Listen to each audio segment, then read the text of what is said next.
At 6:17 in the evening, something invisible broke inside Amara Nico. Not loudly. Not dramatically. It broke the way trust breaks. Quietly. Without warning. And all at once. She stood in the kitchen of her modern Nairobi apartment, surrounded by glass, steel, and carefully chosen furniture that reflected a life built on control. Outside her window, the city breathed, traffic lights blinking, horns echoing, people rushing home. Inside, the air smelled of cooking oil and garlic, and everything felt normal. Too normal. Amara was 30 years old. Successful. Disciplined. Always composed. The kind of woman who survived grief by organizing it. 3 years earlier, she had buried her husband. She had not collapsed. She had not screamed.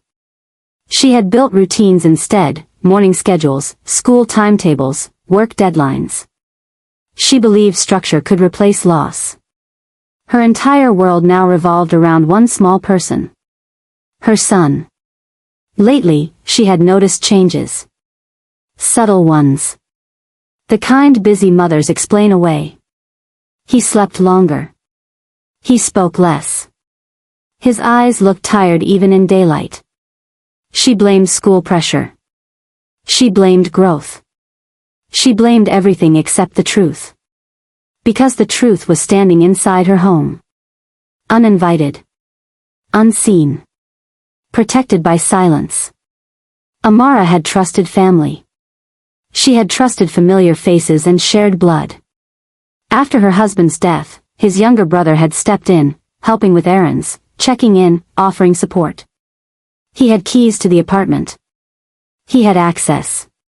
Trust, after all, was cheaper than suspicion. That trust now felt like a mistake she could not afford. That evening, as the city darkened outside and her son moved quietly around the apartment, something shifted. A small, innocent question, one she would remember for the rest of her life, revealed a crack in the world she thought she controlled. A woman had been entering her home while she was away. A woman she had never seen. A woman who brought something small, white, and sweet. Something that made her child sleep. Long. Deep. Unnaturally. Amara did not panic. Not yet. Women like her never do at first. They observe. They calculate. They store the fear for later. She watched her son that night as he fell asleep faster than usual, his breathing slow and heavy, his body surrendering without resistance. There was no struggle. No restlessness. Just silence. The wrong kind of silence. When the apartment finally went still, Amara sat alone in the dark living room. The city lights reflected off the glass walls like distant stars. In her hand rested a small plastic bottle, unlabeled, ordinary, dangerous. Inside were white tablets. No name. No prescription. No explanation. Only intention. In that moment, Amara understood something most people learn too late. Danger does not always come violently. Sometimes it arrives politely. Sometimes it smiles. Sometimes it calls itself family. She did not cry. She did not scream. She made a decision. Whatever this was. Whoever was behind it. They had crossed a line no apology could erase. And Amara Nico was not a woman who forgave threats to her child. She would not confront. She would not warn. She would not make noise. She would move silently. Like the city at night. Like power. Like truth gathering evidence. Because when a mother stops trusting silence, someone always pays the price. The next morning arrived like nothing had changed. The sun rose over Nairobi's skyline, light sliding across glass buildings and quiet streets. People rushed to work. Children waited for school buses. Life continued, unaware that in one apartment, a mother had stopped trusting everything. Amara did not cancel her day. She woke early. She prepared breakfast. She walked her son to the door. She smiled.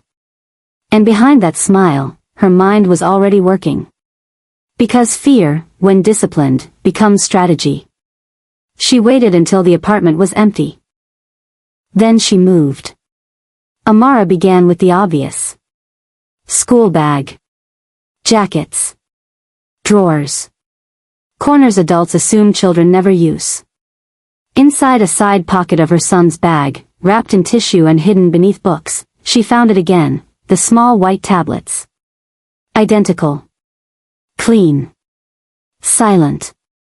She placed them on the kitchen counter, spaced evenly, as if they were pieces of evidence in a courtroom. She took photographs. High resolution. Multiple angles. Time-stamped. She did not touch them with her bare hands. Women like Amara did not rely on emotion when precision was available. She searched the apartment next. Not hurried. Not careless. She checked places she herself never used, behind furniture, under cabinets, inside storage boxes meant for decoration. She understood something now: whoever entered her home believed they would never be questioned. That kind of confidence always leaves traces. Behind the spare room wardrobe, taped to the wall, she found a folded paper. A delivery schedule. Dates. Times.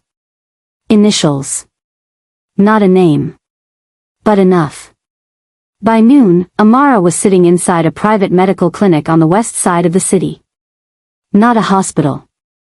Not a public space. Somewhere quiet, discreet, and expensive enough to respect privacy. She handed the tablets to the lab. She did not explain. She did not need to. Mothers rarely need to justify fear when it arrives with proof. While the tests were running, Amara drove. She did not go home. She drove through parts of the city she had not visited in years, areas where life was less polished and more honest. She parked outside her late husband's old office building. It had been sold. Renovated. Repurposed. But the receptionist still remembered her. Faces remember grief even when buildings change. From a distance, Amara observed the visitors. Men in tailored suits. Women with professional confidence. People who understood paperwork and power. She recognized one name from the delivery paper. It led to a consultancy firm 2 blocks away. The same firm her brother-in-law frequently mentioned in passing. Coincidence, she told herself, was only real until evidence arrived. The lab results arrived before sunset. Amara received them on her phone while parked at a traffic light. The words did not blur. Her hands did not shake. The substance was a sedative. Mild. Legal in controlled doses. Dangerous when misused. Designed to induce deep sleep and memory gaps in children. Not lethal. But intentional. The report was clinical. Emotionless. Devastating. At that moment, something shifted inside her. This was no longer neglect. This was planning. This was preparation. Someone had been sedating her child repeatedly inside her home. Someone with access. Someone who believed consequences could be managed. That night, Amara did not sleep. She sat at her dining table, laptop open, lights dimmed, city noise humming below. She reviewed old security footage from the building's lobby. Weeks. Months. Patterns emerged. The same woman. Always between school dismissal and evening. Always confident. Always unhurried. Never hiding her face. Because she believed no one was watching. Amara enhanced the footage. Zoomed in. Paused. The woman was well-dressed. Professional. Familiar. Not family. But close enough. The realization landed slowly and then all at once. This was not about money. This was not about kindness. This was about control. And control always leads somewhere darker. Amara backed up everything. Cloud storage. Encrypted drives. Multiple copies. She understood something now with terrifying clarity. This was not an isolated act. This was part of a system. And systems collapse only when pulled apart carefully. She looked at her son sleeping peacefully in his room, unaware that his childhood had been invaded by adult intentions. She promised herself one thing. No noise. No confrontation. No mistakes. Patterns reveal themselves only to those willing to watch without interruption. Amara Nico stopped living on instinct and began living on record. Every morning continued exactly the same. School drop-offs happened on time. Work meetings were attended. Emails were answered. Her appearance remained flawless. Nothing about her suggested suspicion. That was the point. Because predators rely on normalcy. They assume routine equals safety. Amara expanded her surveillance. She upgraded the apartment's internal security system under the excuse of a software update. Cameras were repositioned. Motion sensors were recalibrated. Audio detection was disabled intentionally. She did not want sound. She wanted behavior. And behavior, unlike words, never lies. Within days, the pattern confirmed itself. The woman arrived when Amara was absent and never stayed longer than necessary. She moved confidently through the apartment, as if familiar with every corner. She did not explore. She did not hesitate. She went straight to the child. That knowledge alone was enough to hollow Amara from the inside. The sedative was administered carefully. Not daily. Not randomly. Only on specific days. Days when Amara returned later than usual. Days when meetings extended. Days when someone else controlled time. Amara cross-referenced everything. Her calendar. Her brother-in-law's movements. Corporate event schedules. The overlap was precise. Too precise. She discovered that her brother-in-law had quietly added her apartment as a temporary residence on certain legal documents months earlier. Utility authorizations. Emergency contact updates. Nothing that raised alarms. Small administrative changes. The kind that look harmless until combined. Trust, she realized, was not broken in one moment. It was dismantled piece by piece. The consultancy firm appeared again and again. Financial records revealed indirect payments. Not to the woman. Not directly to her brother-in-law. To shell accounts. Consulting fees. Advisory retainers. Risk management contracts. Names designed to confuse. But money leaves footprints. Always. Amara followed those footprints quietly. She consulted a forensic accountant under the guise of a work project. She did not mention children. She did not mention sedatives. She only asked about patterns. And patterns spoke. The motive began to surface. Inheritance. Not immediate. Not obvious. But layered. Her late husband's assets had been structured to protect their child. Trust funds. Property rights. Deferred ownership. If something were to happen to the child, control would revert. Control always waits patiently. The realization arrived without drama. Someone had been rehearsing. Testing reactions. Testing timelines. Testing how deeply a child could be controlled without leaving marks. This was not impulsive. This was preparation. Amara's anger did not explode. It sharpened. She began documenting emotional shifts in her son. Sleep cycles normalized only when the woman did not appear. Appetite improved on unsedated days. The child's natural curiosity returned when left undisturbed.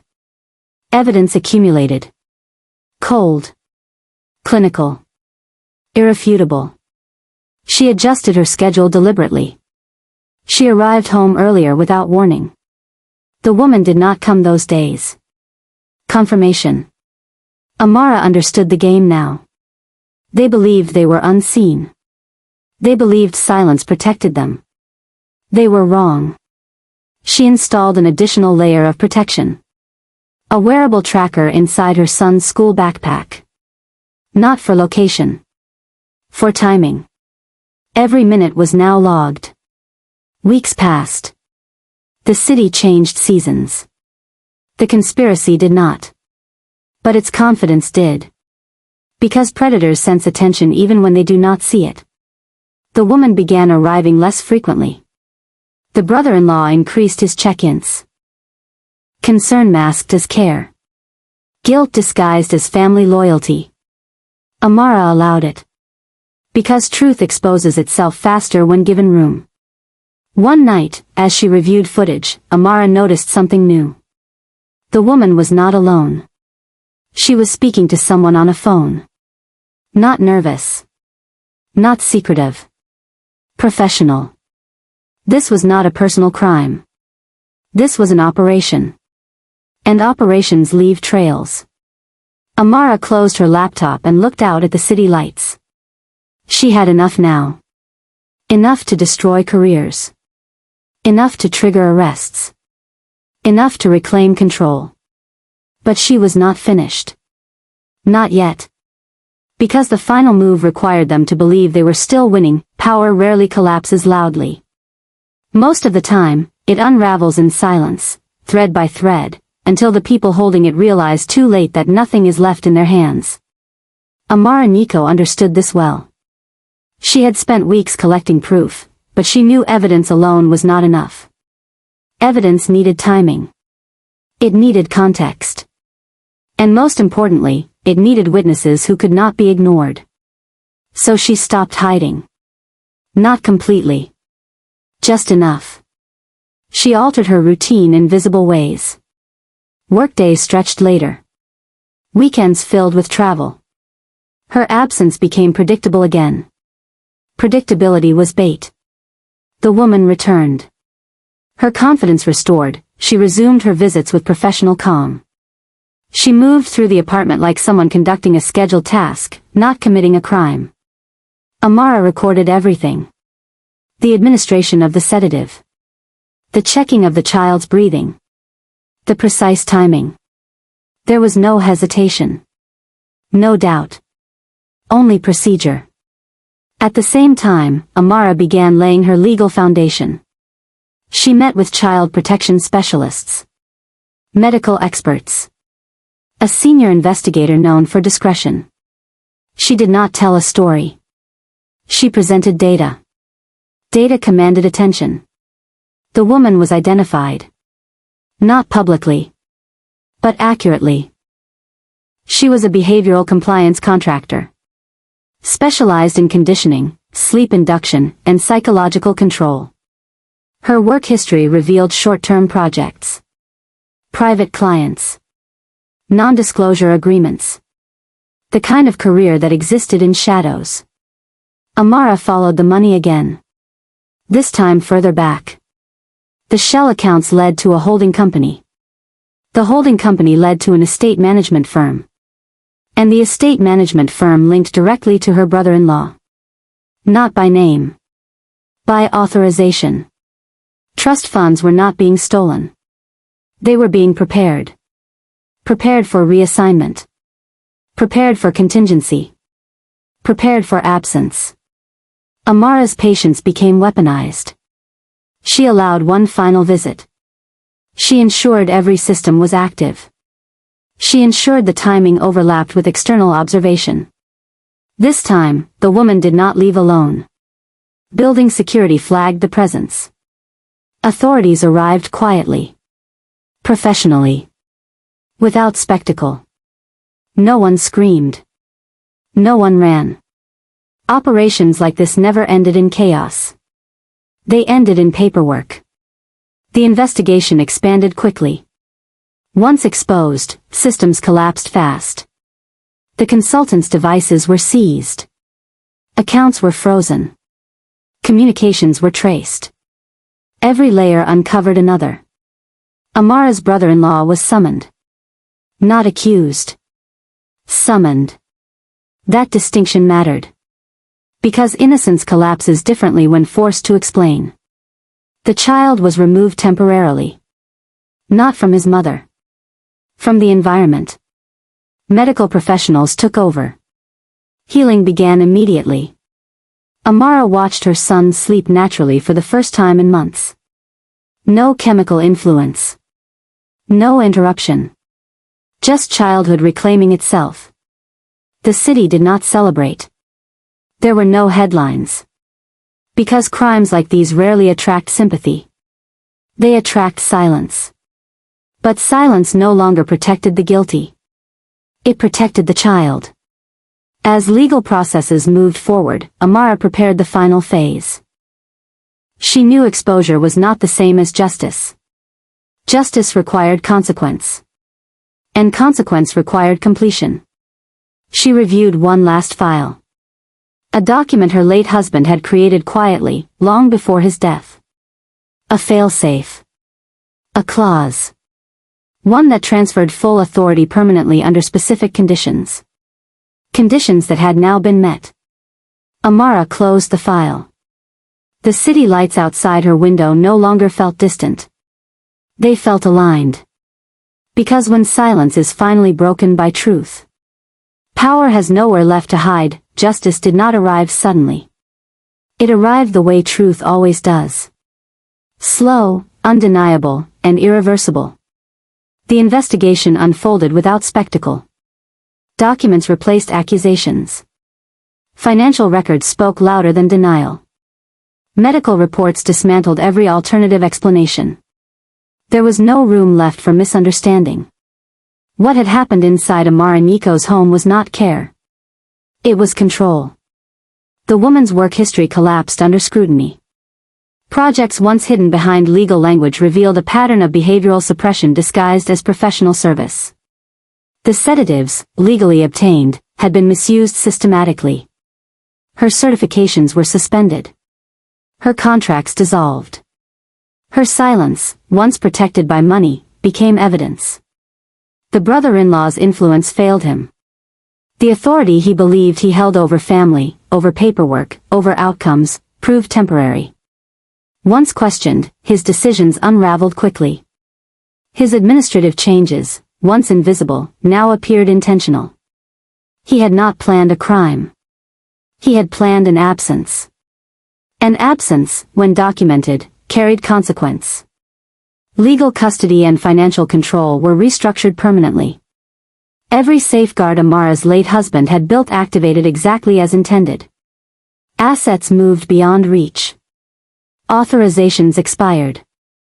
Emergency clauses transferred power fully and irrevocably. There was no appeal. Only acknowledgement. Amara did not celebrate. Victory had never been her goal. Protection was. Her son returned home stronger. Not immediately joyful. But present. The unnatural sleep disappeared. Appetite returned. Curiosity reawakened. Childhood repaired itself quietly, the way it always tries to. Healing did not require explanations. It required safety. Weeks later, the apartment changed. Not in design. In atmosphere. Locks were updated. Systems upgraded. Boundaries enforced. Silence returned, but this time, it was chosen. Amara resumed her life. Work continued. The city moved forward. Her reputation remained untouched because she had never allowed chaos to define her actions. She had remained composed. Controlled. Unbreakable. Sometimes, late at night, she stood by the window and watched Nairobi breathe. The lights. The movement. The unknowing. She understood something then with complete clarity. Silence is never empty. It is either protecting truth or hiding harm. She had once trusted silence blindly. Now she commanded it. The people who believed access gave them ownership were gone from her world. Not dramatically. Completely. Her son slept peacefully in the next room. No chemicals. No watchers. No shadows. Just rest. And somewhere in the city, systems adjusted, contracts ended, and powerful people learned a quiet lesson they would never forget. The most dangerous woman is not the loudest.